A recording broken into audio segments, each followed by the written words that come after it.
Alright, we're about to do a startup on a 2017 McLaren 570S trackback car. So here we go.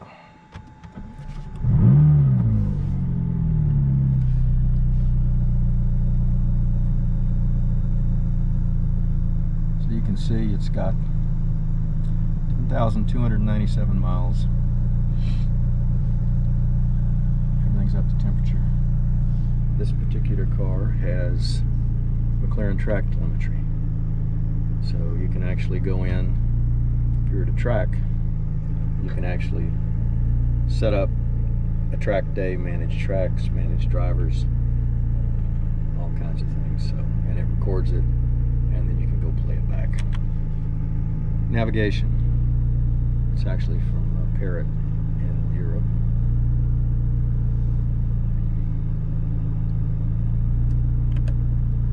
Satellite radio.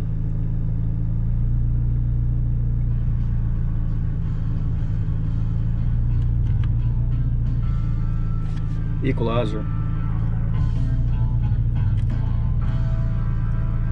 So multiple stations if you have a subscription. AM radio, FM radio.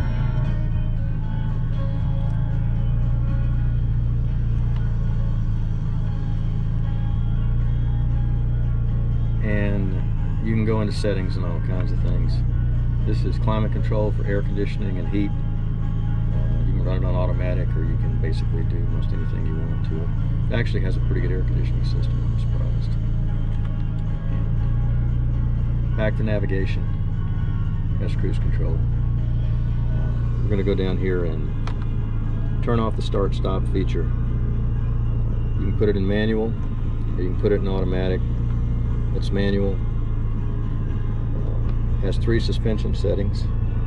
So what I call normal, sport, and track. And in track it gets much stiffer. Has 3 power settings: normal, sport, and then when you go to track, the dash completely changes. So now basically it's got a tachometer, a big gear in the middle, and over the right it'll show you tire temps and all those things. So, depending on where you want to be. When you go back to normal, it'll show you fuel, coolant temp, oil temp, your trip, how far since you last filled up, your brake. And you can go down here and you can do service interval, error messages, which we have none. So if you had a fault. Tire monitoring, which the car has to be moving for probably about a mile, and it picks up the sensors in there. And then everything's automatic. So front end lift. You get to this menu, and there's a stalk over here to the left, and you basically punch that button and it raises the front of the car. And if you see, it's hard to tell, but the front of the car is being raised, and then you can drive, I think it's up to 25 miles an hour with the front end up, and at that point it'll automatically come down. And this is for getting over speed bumps or driveways. To lower it back down, you push the stalk up and you push it down, and it lowers. It's a hydraulic system on the front shocks. It's actually run off the hydraulic pump that also runs power steering.